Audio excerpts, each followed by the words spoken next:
Hi there, today in front of me I have EMPORIA Smart 4 device, and in today's video we would like to show how you can download and install the Opera browser on it.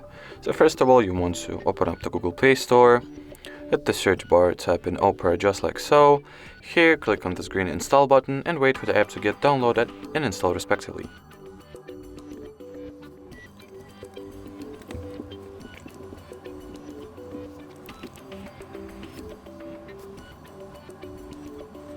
Now we can go ahead and open the browser itself.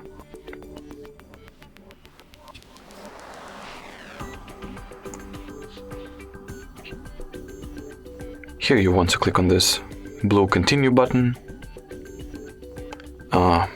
Choose whether some of the options and features the Opera browser has to offer will be enabled from the start, or you can also tap on the skip option and leave the configuration process for later. I'll enable ad blocking, enable checker blocking, and skip setting Opera as my default browser step.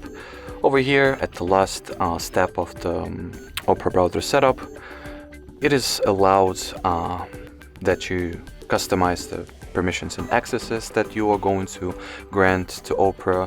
Me, I'll just allow everything that it needs. And as you can see, we can just go ahead and start using the browser itself now. Alrighty, so that was it for this video. Thank you so much for watching, and bye-bye.